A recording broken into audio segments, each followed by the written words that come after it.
Again, another welcome to everyone here today. Thank you so much for attending this evening's Making the Most of Your Summer student panel. My name is Maria, my pronouns are she, her, and I'm a grad assistant at the Career Center. And I've been actually working at the Career Center for longer than my grad assistantship, and I've seen that year after year, typically around this time in the semester, in the academic year, students start asking, what should I do this summer? What do I need to do? How do I find something for the summer? And what I noticed that there's a lot of anxiety and uncertainty to that situation and that question of what am I going to do this summer? So in the conversation tonight, we're going to share students' experiences of how they found different opportunities this past summer. Remember, while COVID was still in the strong part of the pandemic, we'll highlight strategies for how to find an opportunity, especially given an increasingly remote world. And we hope that you'll leave with concrete steps for a plan to move forward and feel inspired and feel a little less anxious because you know maybe one concrete step of how to move forward. So I am so excited to introduce our four panelists, Brittany, Reginald, Renata, and Rihanna, who will share their processes and experiences of finding a summer opportunity. So no one can introduce you better than you can. So if y'all could, starting with Brittany, introduce yourselves with your name, preferred pronouns, year, school, major, minor, and your summer 2020 experience. Hi, everyone. My name is Brittany. My pronouns are she, hers. I'm a junior in MCAS studying biology and public health. And my 2020 summer internship was at a nonprofit called MHQP, Massachusetts Health Quality Partners.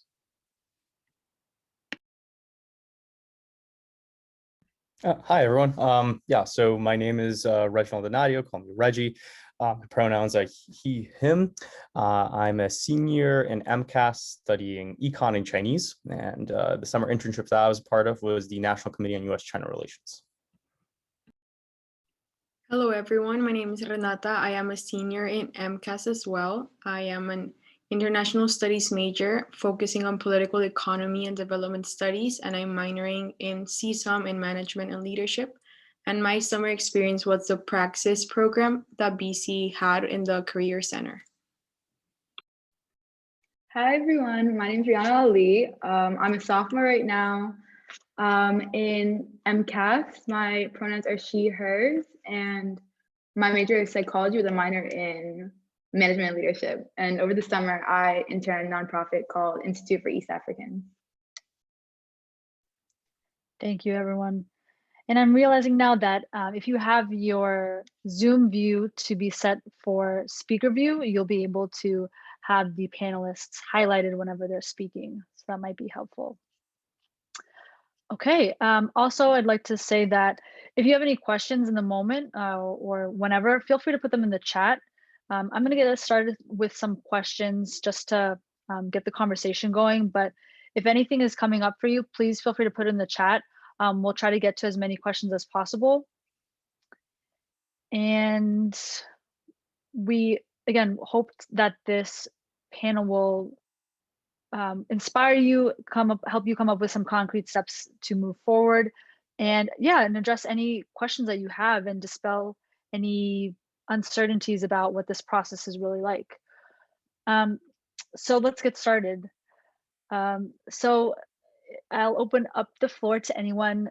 Can you tell us when you started planning for the summer, for past summer? Around what time of the semester did that start? Sure, I'll take a jab at that. So for me, actually, the plans started pretty early. I was trying to find something that I'm interested in. And then once I found it, which was U.S.-China Relations, I tried to find a conference. So it was junior year, spring semester. I found a conference that I was really into and applied for that, got in. And at the conference, I heard about this internship opportunity and I said, why not? I'll send in an application. And so I sent in the application for the National Committee on U.S. China Relations, kind of like a long shot, because I was like, well, the other applicants or the other interns are much more qualified than me, at least it seemed like. But then ultimately I got a call back being like, hey, we want to interview you. And so that little application that was in the spring evolved into an actual victory, I guess, or an actual internship and experience. So that's when it started for me. I can go next. So for me, but in October, I started applying to the US Department of State internships, and I had gone through the entire process of security clearance interviews when I was abroad. So by around March, I had heard back from them. However, with COVID starting around that time, it kind of I was a little disappointed that that internship was not longer going to be held. So I left BC with a little disappointment that my plan wasn't going to go as I had planned. And as soon as I learned about Praxis, which was around May, I was a little worried that it was way too late in the summer and that I wasn't able to secure a specific internship to do. So Praxis came as an opportunity that appeared in my email, and I decided to just take it on, and it became a great opportunity for me to really learn how to properly draft my cover letters, my resume, how to have interviews. So it was mostly a professional preparation that I would otherwise not have had.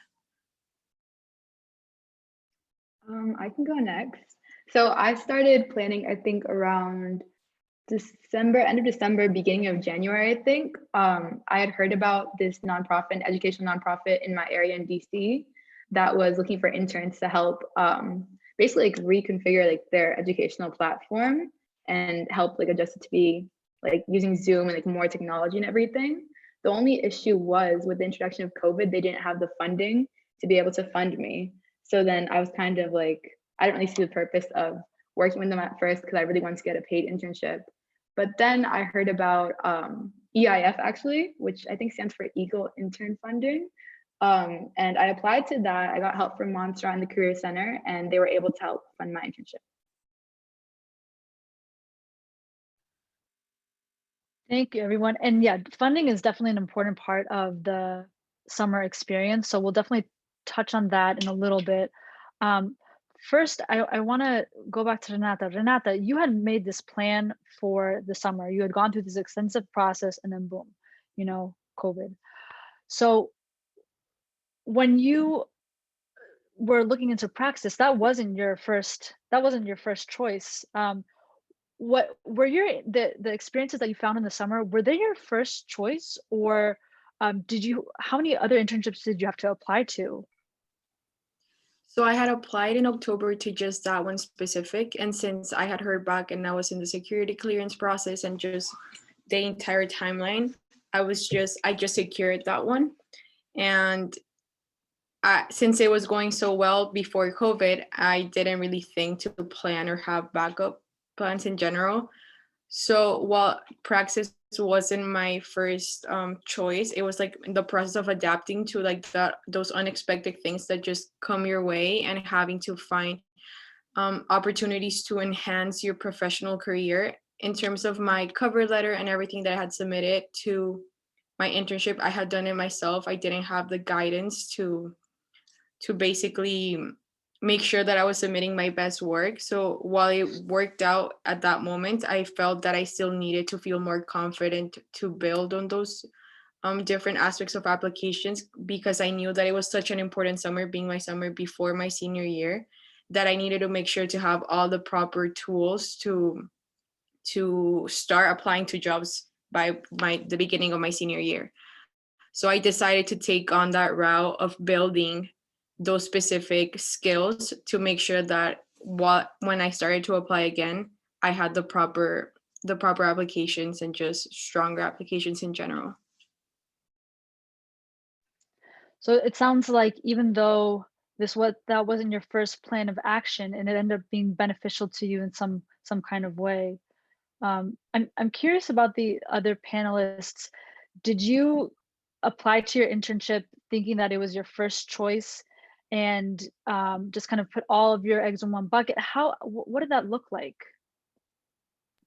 Well, for me, I really kind of split my eggs into multiple baskets by applying to and trying to connect with multiple alumni that could probably help me find an internship. And I kind of just wanted to kind of spread out what my opportunities would be by contacting different alumni, setting up informational interviews with them, and just kind of trying to pick their brain about if they know of any people hiring for summer interns, and then if they could connect me to other people or companies. Yeah, and it's a lengthy process. So I just looked up. I applied to 24 different applications. I sent them out.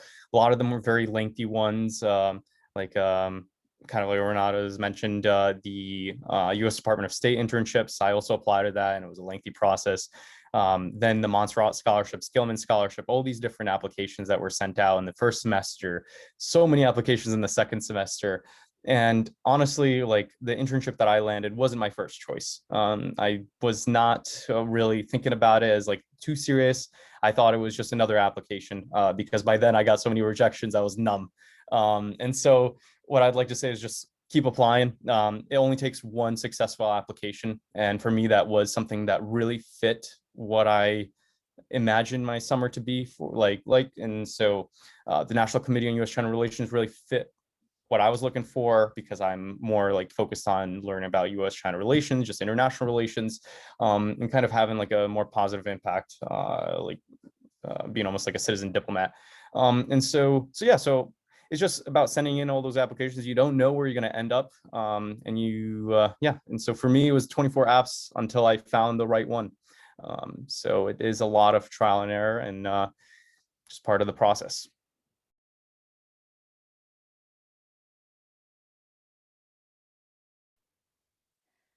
Wow, that's a lot of applications, right? That's pretty impressive. How did you maintain yourself during that uncertain, I mean, I hate to say this, but uncertain time? I mean, I don't think everyone is maybe gonna apply to 24 experiences for the summer, but what else kept you going other than keep applying?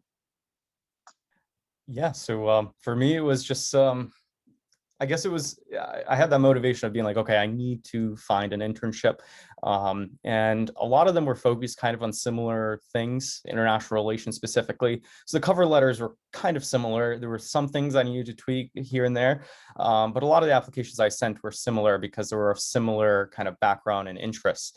But I guess the motivation also comes from just, you're your own greatest advocate. And so if nobody, like, you can't really rely on others for the crazy internships and whatnot. So you have to sell yourself. And I just kept doing that over and over again. And only that way did I actually find something that was suitable and something that excited me and was interesting.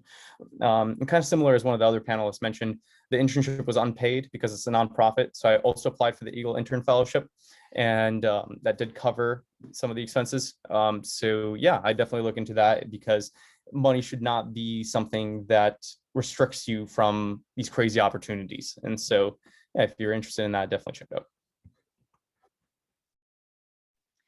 Thanks for mentioning that. And maybe we can talk about funding now. So both Rihanna and Reggie have talked about EIF. EIF is the Eagle Intern Fellowship. It's a fellowship program that is through the Career Center. There's about a certain amount of fellowships available each year to students who have secured unpaid summer experiences. So there is an application process. Could you talk about the application process, Rihanna? What did that look like? One, how did you hear about EIF? And two, what did the process look like? Yeah, so I had first heard about EIF, I think, from the Montserrat office, actually. I definitely recommend all of you, if you guys haven't already, find an advisor that you can always trust. Mine is Jeremiah, who works in the Montserrat office, and he had told me about it once I told him about how I was looking for funding and everything. I guess the application process was a little difficult for me at first. I was a freshman applying, so I kind of felt like I didn't have as much of an application set up compared to like my other counterparts, I guess. But he helped me rearrange my resume, write my cover letter. I had never written a cover letter before that point. I had to fully explain what I'd been doing in the internship, explain how much I would need for specifically housing, for food, for transportation, which I never really thought about until I spoke to my internship, I guess, supervisor. So it's a little complicated, but yeah, actually, I guess I leaned a lot on my career coaches and my other advisors for help. Reginald, you want to add anything about the process, if it was like how it was going through that process? I mean, you add another application onto the other applications that you already had, right?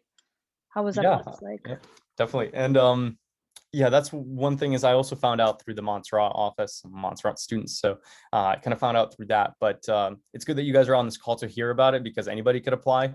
And one thing that I do recommend doing is to drop in during some of their info sessions. And I recall they had quite a few last year. And that's what I did. I just showed up to an info session and said, how do I get this? And then they kind of guided me on all the essays and what I should write about, what should I focus on. And so, yeah, so that was quite helpful. And the process wasn't too bad. And I like to say to a lot of people is that the Career Center technically doesn't charge you. So make the most of it, take advantage of it. They're there to help you figure out a career, figure out kind of a path. And so, yeah, I will promote going to check them out. Yeah.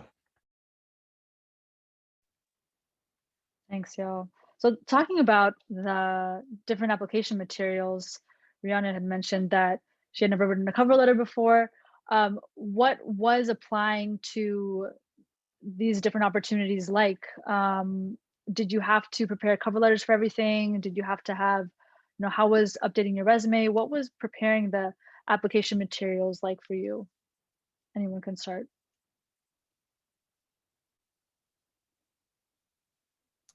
All right, I'll break the silence.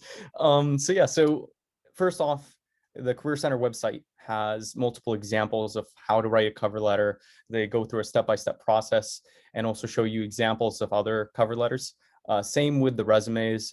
So you can find several resumes specifically for different industries too, because each type of industry has their own, I guess, like template almost, and what they want to see. So it's important that you go on the website, try to find it as soon as possible. If you haven't gotten down a resume or a cover letter, stop during several of their drop-in hours and whatnot. And that's what I've been doing since freshman year, actually. I think it was like the first week of freshman year that I showed up to the Career Center. And I really recommend doing it just because, like, if you don't know what your career trajectory is, they're the people to find out and help guide you through that. If you don't know if your resume is up to par, that's a place to go. So career-related questions, I feel like, are definitely well worth asking the Career Center. I can add something to that. Absolutely. I agree 100% with the Career Center help. I had no idea how to draft a cover letter, and just by seeing how they guide you through the process, and then you can start writing like a little draft and what you feel you might want to convey from your different skills and what the internship is about. And you go to their drop-in office hours if you don't have a specific appointment, and they're going to assign you someone that's going to help you. And I think that's what has given me the most confidence as I go through my different applications now for jobs, because I know that they're really trying to help me know what to find and how to say it in a better way that will give me my better chances. And then I just give them also the job role or what it is that I'm applying for, and we just work with it and we go back and forth. And you feel much better when you see your resume just like shine after that little polish. So I really do recommend taking advantage of those things, because it is really scary to like pretty much try to talk really good about yourself to other people, and you're trying to show this like person, but it's hard to find the right words to do it without sounding way too like intense, but at the same time you don't want to cut yourself short. Oh yeah, and real quick, just to emphasize those 2 points, I definitely encourage all of you to set up meetings in the next few weeks, I think, if possible. A lot of the times when you express interest in an internship or in a job, the employer will ask you to send your resume immediately. So it's really helpful just to have that already prepared. I think also with like having your like hard copies of your CV and your resume and your cover letter, I think also having a polished elevator pitch, if you're not going through the formal application process like I did, just kind of having, you know, a 30-second elevator pitch talking about, you know, who you are and kind of what you're looking for out of an internship opportunity. That really reminded me of something, if I may add. So sophomore year, I think it was, I took the Designing Your Career class here at Boston College. It's a class offered by the Career Center. It's just 1 credit. And you actually do work on those like elevator pitches and cover letters and resumes. And you try to like do an informational interview, at least with 1 person. That was for my group. And so if you're really stressed out or don't really know anything about your career coming up, definitely take it. I mean, like, it's a good way to kind of figure it out and get an extra credit out of BC. That sounds a lot of like your experience, Renata, in the summer, right? Of kind of finding your professional voice and exploring your interests and reaching out to alumni. You know, I want to touch upon that because, you know, I've heard some of your stories before, and they kind of deviate a little bit from the I'm just going to go on to Handshake or Indeed.com and try to find a job or internship or summer experience or volunteer experience, whatever it is. That you used alumni contacts and other contacts to kind of create a connection to your summer experience. Why? How? What did that look like? And why not go through a job site? Isn't that what job sites are for? Yeah, so while they already send the information about praxis, even if you don't do maybe the Design Your Career course or you still have an internship in the summer, I still recommend you to sign up for it. As Maria was mentioning, they give you, it's a 8-week virtual program, so they give you different tasks that you need to complete throughout the different weeks. And I remember trying to, like, I was a little worried about some of them skipping through some, but then I was like, no, these are really important things that I really do have to do. And some of them were reaching out to alumni that were in a similar career field and interest. And I was really nervous about reaching out. I didn't really know if they would respond or if they would have any tips to offer or to help me.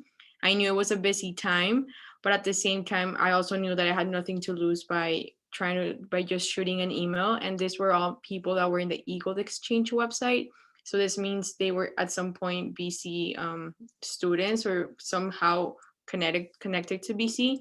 So I did reach out to a different alumni, just had interviews with them to hear more about their stories. In my case, I was a little still confused about what career path I wanted to take. And I know what I like and I know kind of where I want to go, but at the same time, didn't know what the correct steps for me could be. And it was really a fantastic experience to hear from them and just know how willing they are to help and to give different resources. So I really do recommend reaching out to them. And also adding in terms of like interviews, I was doing most of my interviews sometimes via phone, but I still hadn't given a one-way interview. I don't know if you guys are familiar with those, but you just record yourself and submit it. And it was the first time that I had to do something like that. And my first one was with Praxis. So all this semester that I've had to submit different one-way interviews, I knew how to do those and I wasn't as confused or as nervous because now I know how to properly introduce myself through the learning opportunities of also knowing how to create your own elevators pitch. So all those different things just started adding up together as I'm currently applying to jobs. And it was definitely a main thing that has helped me in my development.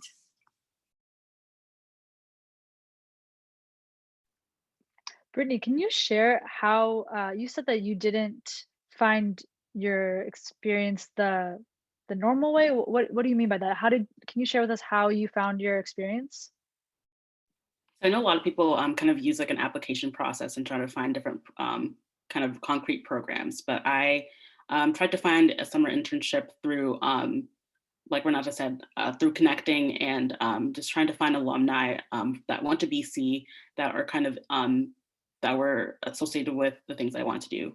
So like biology and public health. So that was kind of just like finding alumni that majored in biology, and then kind of emailing them and contacting them saying like, hello, I'm Brittany, I'm a student at BC, and I just really want to set up an informational interview with you just to get to know you, get to know your path and how you kind of got to where you are today. And through that, I got to make some really great connections in where they kind of paired me with some organizations that kind of sounded like that would be a really good fit for me. And I ended up getting my internship through that way. Did you know about those organizations before, or did they hear you and just connect you? So I didn't really know about any of these organizations before. They really just kind of heard about what I was interested in and kind of paired me through, okay, like this nonprofit works in public health and health equity, and I think this would be a really great fit for you. So they kind of introduced me to the people that work at that nonprofit, and then kind of talked to them and got my internship. That's so interesting, because what you said of how you reached out, I want to hear more about your experiences, your career path, and ultimately it led to a summer experience for you. So it doesn't sound like you were saying, "Hi, I'm looking for an internship. I'm looking for a job. I'm looking for something." You said, "No, I want to learn more about your path and how you decided to come across, um, how you found this position maybe." And then lo and behold, with their expertise in the industry, they connected you to something that was, of interest to you. That's so interesting. Did that happen to anyone else in like a similar way, whether, you connected to whether it's an alumni, whether it's a peer, whether it's whoever else, in order to find your summer experience? Well, kind of. So I actually attended an event during winter break that was like honoring a few community-based organizations in like DC at that point. And there was a speaker, the main speaker had come to speak in like all about like, the nonprofit he created and everything. And then after listening to him, I spoke to him after and I asked him a couple questions, and he gave me his business card, sent him a few emails.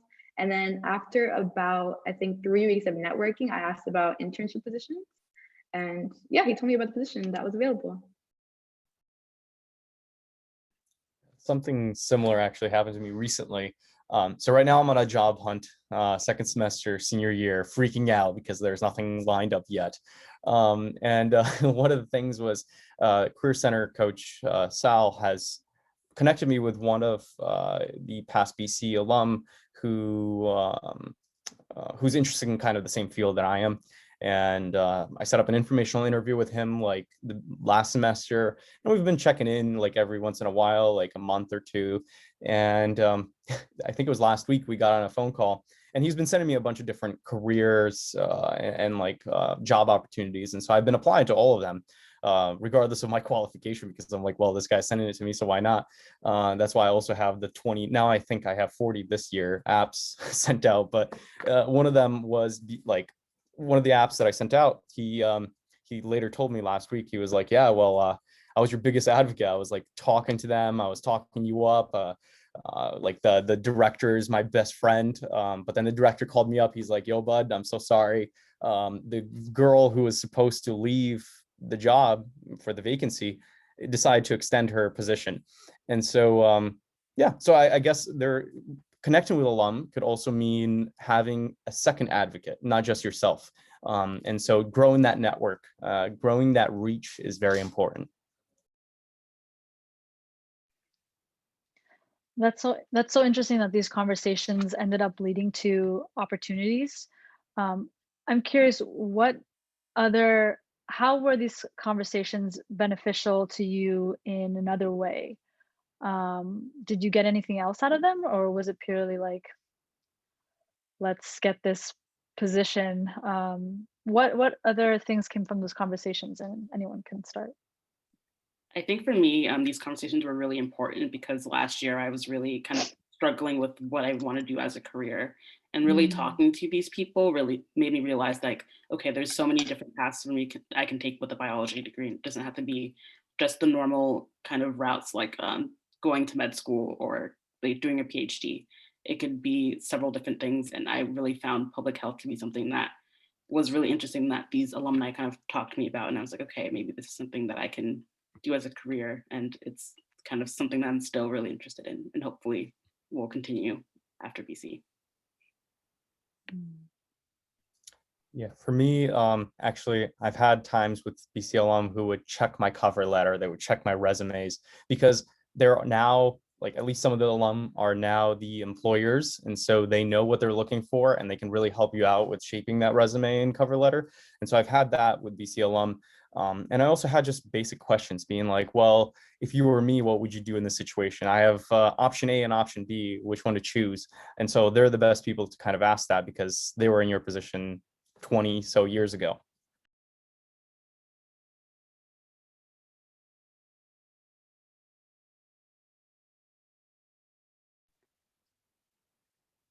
That's awesome. Thank you for that. So can you talk a little bit more about how you knew what to look for in your summer experience? I mean, it seems like, in your conversation, Brittany, kind of, through that networking process, you ended up being connected with something that you really liked and wanted because uh, of the knowledge that alum had, right? Of, knowing the industry, connecting you to something that was relevant, that could really match your interests. Um, when you're searching for, if you're looking for an internship or a summer experience or a volunteer experience or any kind of experience for the summer, right? How do you look for the right thing? What is the right thing?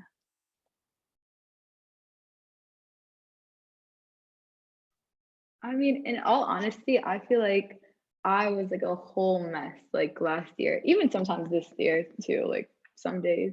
I feel like after my first semester, I'd taken class in almost every single sector. I feel like I took a couple of Africana classes, science classes, history classes, sociology classes. So I honestly had no idea what I wanted to do. And I mean, I guess it was like I had heard this man's speech and I felt like I related to it to the point that I just wanted to ask him more questions. And I think that's just kind of how things go. Like if you're interested in something, just try it out. I mean, I'd like to say I have a better grasp of what I want to do now. I still don't entirely, but I was able to declare my mind recently. So I feel like just being able to knock some things out of the ballpark and just get a more specific, I guess, glance at what you want to study and what you want to do in your life can be really helpful. Yeah, so adding on to that, I think that it's difficult to know what exactly you're looking for. I felt that for me, I had so many interests, and when you study, for example, that I'm doing international studies and then focusing on political economy, but at the same time having a minor in management, like I just feel like my interests are some like very like they're different and they connect in some ways, and then I had to find like how to go and manage around what I wanted to do. So when I applied, for example, I knew I was interested in being in an international setting or something that could lead me to like talk to people in different countries. So when I applied, I knew that a consulate could be a good idea. So I applied to the one of the United States in Mexico and just reached out to someone in their email list and try to understand a little bit more about what they did and just see that I wanted to like check off from a list different experiences within my possibility with my major to see what I wanted to do more. But then, for example, during practice, I contacted an alumni that's a lawyer. I'm interested in going to law school, so I kind of want to see her path and what type of internships she used to do before to see what would be the best option for me. For me, it was typing in. So actually, sophomore year, that's what I did. Is just I went on what was it called, Eagle Link, which is kind of like LinkedIn now, Handshake, and what I did was I just typed in kind of the words that excite me: international or global or finance or something that really excites you, like just one word. And then that one word could end up in the title of the application or in the description of the job or internship. So I really recommend kind of thinking about what words do you want to see in the description or in the title of the internship, and then just typing that into what is it, into Handshake or LinkedIn. So yeah, approach it that way is just typing in something that interests you, and then you'll find something that aligns that. But then more recently, how I landed the national committee, the internship at the national committee, is that I just went to conferences. So maybe that's something that you're interested in. Let's say it's biology, let's say it's international relations. Try to find a conference that kind of is focused on that. So recently I attended like a conference at Harvard, and then before that it was at Duke and UNC. So I went to Duke to kind of go to this conference, and that's how I heard about this opportunity. So yeah, that's pretty much it. Thank you for this valuable insight, everyone. I'm taking notes. What surprised you during this, getting your summer experience? What was a resource or an action that you took that you found surprisingly helpful? I think I was really surprised in like how willing alumni are just to help you, and because like they went to BC, they kind of know the struggle of trying to find internships and just how to kind of navigate career discernment. I feel like they're so helpful, and like they want to talk to you. So definitely like if you see an alumni like on like LinkedIn or something, definitely just like reach out to them, because they'll definitely want to help you, and at least like kind of talk and see if they could help you in any way.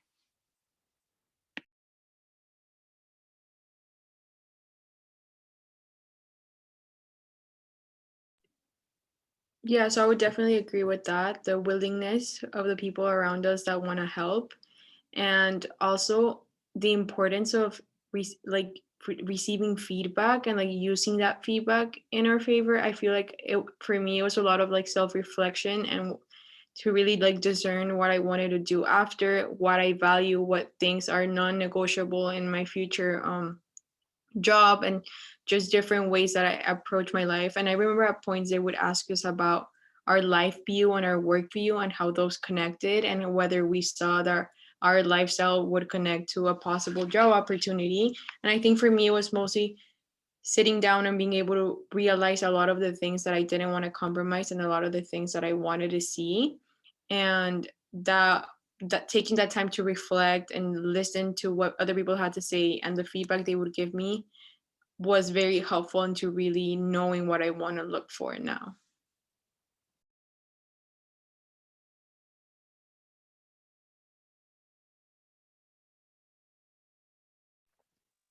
Okay, let's be real. We can find alumni on LinkedIn, on Eagle Exchange, and we can, professionally stalk them. How do you reach out? What do you say? How do you get over that hump of, how do I get over my fear of connecting with someone I don't even know, who I think might not want to talk to me? What do I say? How do I sound professional? I mean, how do you get from point A to point B?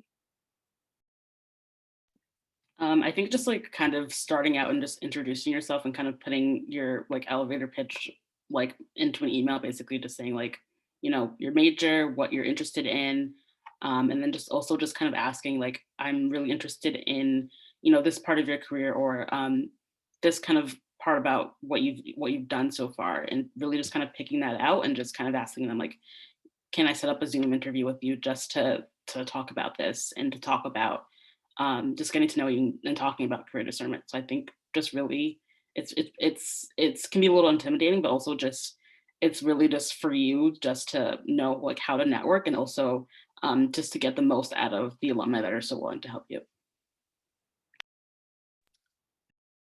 Yeah, I definitely agree with that point. I think for me, the thing I was most scared about was not having, I guess, an agenda of what I want to talk about with the person. I basically just went into it wanting to have a conversation. I think that's really the most you can look for in it. At the end of the day, if you don't get what you want from that informational interview, they'll definitely steer you in the right direction to get more information. I think I met with the first information interview I met with one person who was working within research. And then after speaking to them, I realized I was more interested in public health and a different path. And they steered me to one of their coworkers who was able to give me even more information. And I mean, it never hurts to ask. Yeah, I would send a very short email being like, hey, I'm interested in what you do. Can I set up an informational interview? I attached my resume just in case you wanted to look. And at the bottom, I would attach my resume and whatnot. And sometimes they don't respond, sometimes they do.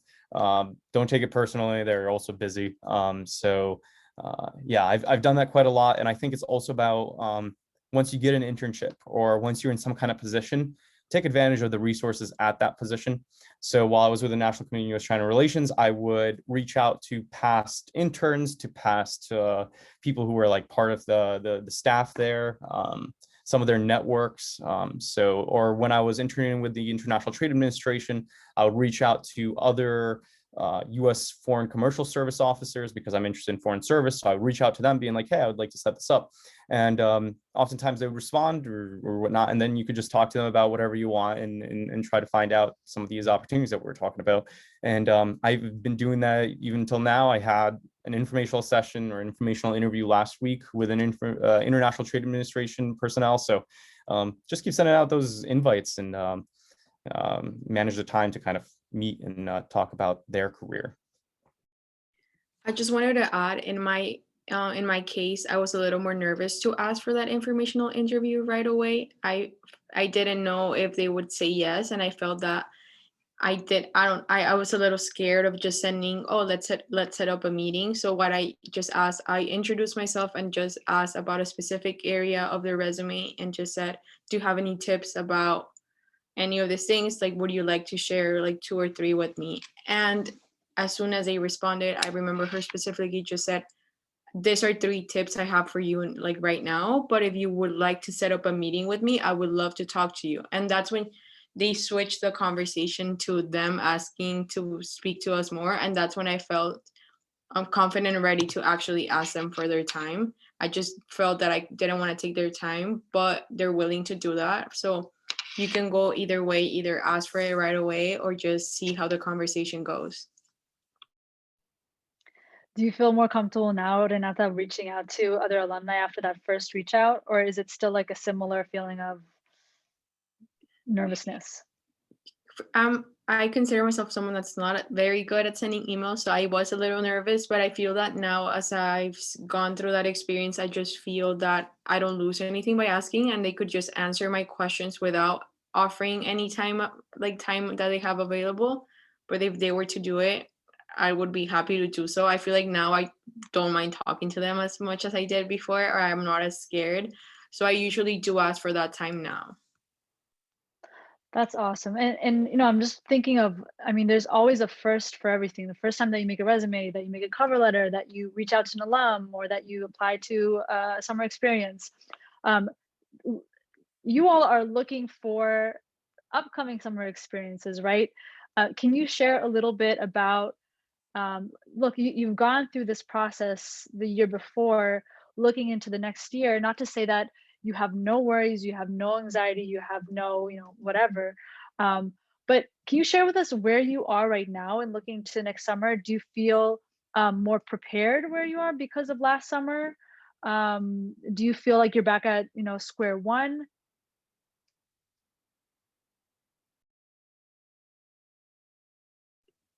So I can go. So right now I'm currently applying to different jobs. I wouldn't say square one, but it is a different kind of nerve that I'm feeling right now. I just feel that it's something that's super, super real and that I have to find. And I feel like I have a time limit and then that's it. I'm a senior, I have to do this. But at the same time, I feel really confident having my cover letters and my resumes very like well written and ready to really explain why I feel that I want those positions and why I feel I deserve those positions. And as Reggie was mentioning, I've been able to tweak some of the words around and just sending more applications. And I've used Handshake a lot and just save different jobs and it reminds you of when those things are due. So that's been super helpful. And then there's some that just require a cover letter and your resume and your application is sent. They don't have specifics to the specific like short answers to their jobs. So I'm just sending those little like those as well, finding keywords. So it is definitely nerve-wracking, but I've found myself constantly just in different calls because you put your phone number in some of them and they just start asking you questions. So I've gotten random calls during the day. So that's been like a new thing. but definitely trying to have as many interviews as possible to also gain practice for the ones that might be harder in the future.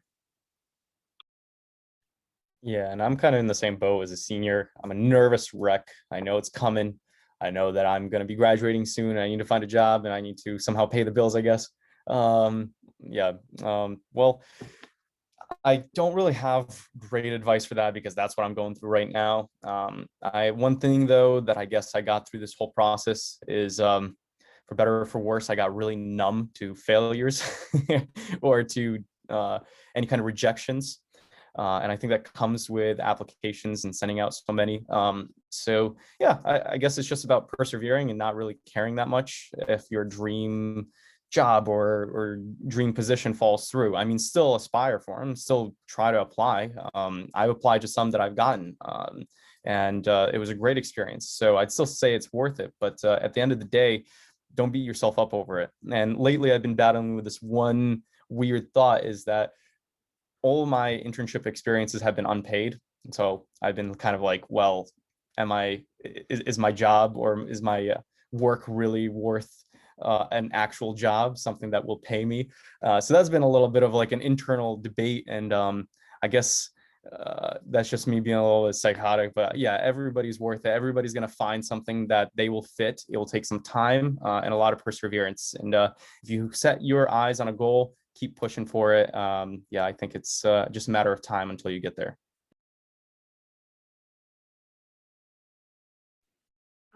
As far for me, I mean, I'm hoping to stay on campus this summer. So I'm hoping to take a couple of classes. I've considered a few different things. So I'm considering McNair, which is a program meant for students who are hoping to go to grad school. They allow you to do some research on campus while also seeing classes simultaneously. If not that, another backup plan I have is working in student admissions or possibly working with one of the college programs like college or BC First or OTE to become like a pre-receptor. So a few different options. I'm not exactly sure what I want to do yet, but yeah. So for this summer, I applied to a few different summer programs that are kind of more focused to research. So that's kind of like the normal kind of applying through sending out your resume and also cover letters and other like supplemental questions. But I still do work with the intern nonprofit that I worked at last summer. So that's also a backup thing for me. So if you do end up getting a summer position for this summer, you can also kind of maintain that connection over the year. And then you can also ask to come back the subsequent summers. Thanks, everyone. And remember, for everyone else in the audience, please feel free to put something in the chat if you have any questions. I have a couple more questions. One was here. So this was were your experiences all virtual? Yes or no? Yes. Okay. Just making sure. So, COVID has put up a lot of barriers to summer experiences, but it also has broken down some barriers. Can you share some of the barriers that were put up because of COVID and the barriers that were removed because of COVID? I mean, one example is like geographic barriers. You can be doing a internship that's in California from Boston or something like that. So anyone can start. Well, I think my internship was completely, I guess, changed with the introduction of COVID. There were a few extra tasks I had. For example, we worked with a lot of donors since it's a nonprofit who are not as technologically literate. So I had to create lesson plans teaching them how to use Zoom, Google Drive, explain that to all of them and work with them on that. Also, there were a few things that were promised with my internship. I was supposed to travel to a few different countries and also like across different counties, I guess, within DC and Virginia to be an advocate. I wasn't able to do that, unfortunately, but with the use of Zoom and other platforms like that, I was able to communicate with people through FaceTime, Zoom calls, everything. So it's definitely not what I expected, but I am happy for what I was given. Yeah, my internship was supposed to be in New York City. I guess for better or for worse, I didn't actually have to be there. I didn't have to pay the astronomically high price for the rent. I also did not have to sit on that subway. So I'm pretty happy about that, I guess. But something that it did hinder is that the relationships, the networks that you can grow while there. So I wish I had that opportunity. I wish I was there meeting with the ambassador like from China, or meeting with like Henry Kissinger, these crazy names that walk through the office, but I wasn't there at that time. And so I guess that was a little bit of a problem, but hey, I got to spend it with my family. We only have what, like some of you guys have 3 more years left. For me, it's just this next few months until I'm done with college. And so those are the times where you get to spend some time with the family. But once you get a job, what I hear is, at least, is that that time gets shortened. And so over the summer, I was able to spend some time with my family. I guess that is a positive. So don't just focus on a career. Career is not your whole life. I mean, it is something important. It's a huge part of it, but take the most of it and enjoy life at the moment, in the moment. So. I want to pause because we have a great question in the chat. Thank you for putting that in the chat. What's your advice for freshmen looking for internships this summer with little to no experience in their fields?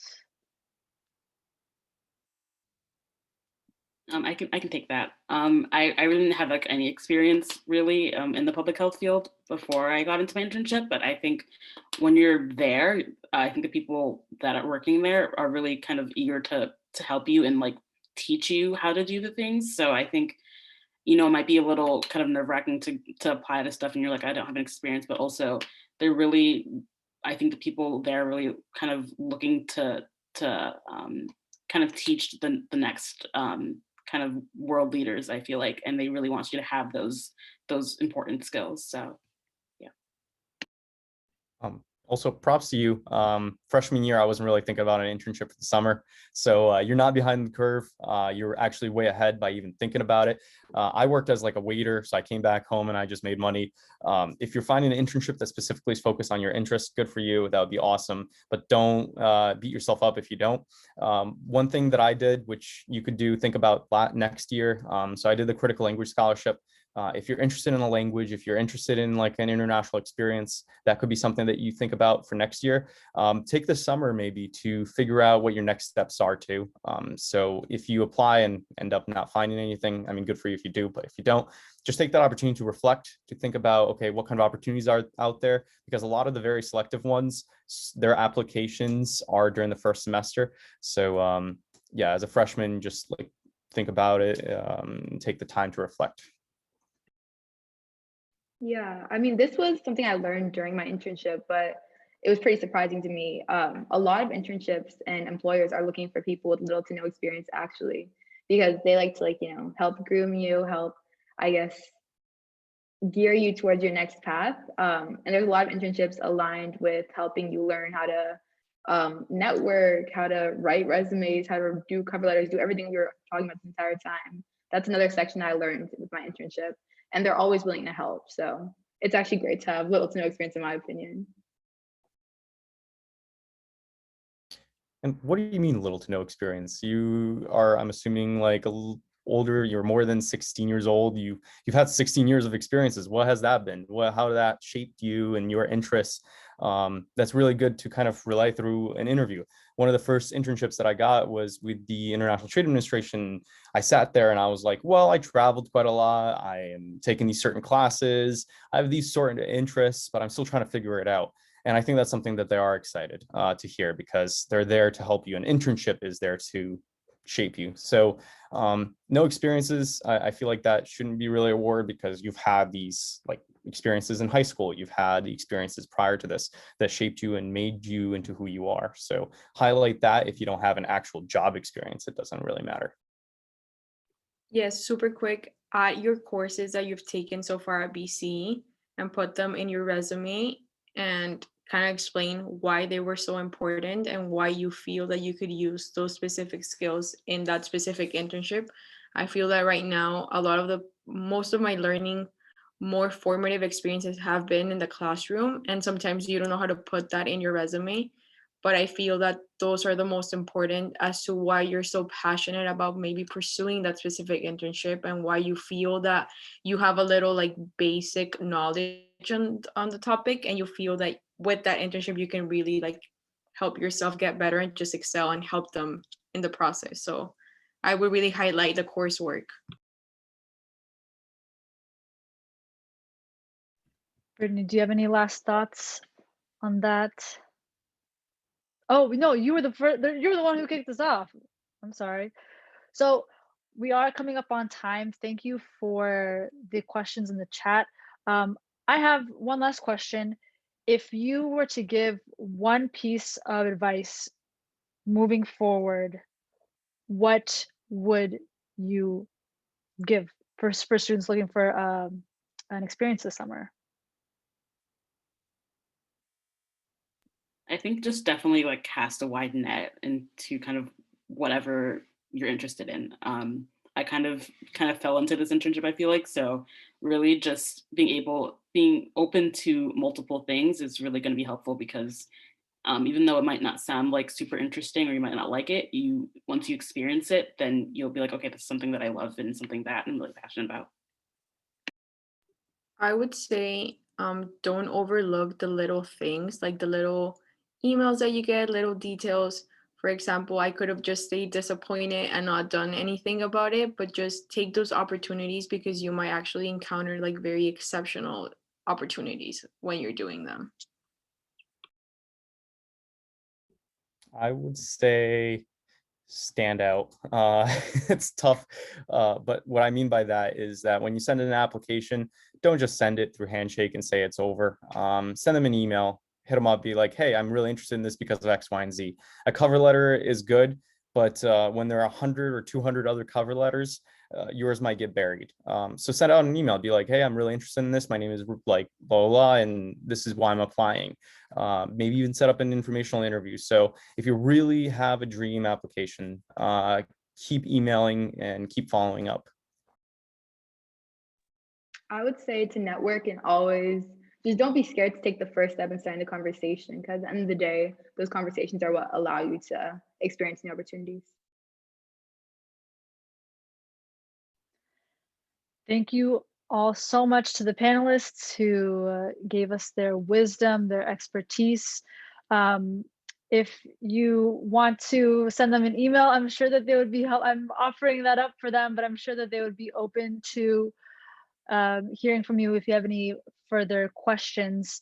I do want to honor everyone's time. So thank you again so much for coming. And if you'd like, you can put your emails in the chat like Reggie. And we at the Career Center are always here for you wherever you are in your journey, wherever you are, whether you're just starting out with a resume or you're really trying to hone in your interests or follow up on several job applications. So we are here to help. Thanks again for coming, and stay safe, everyone.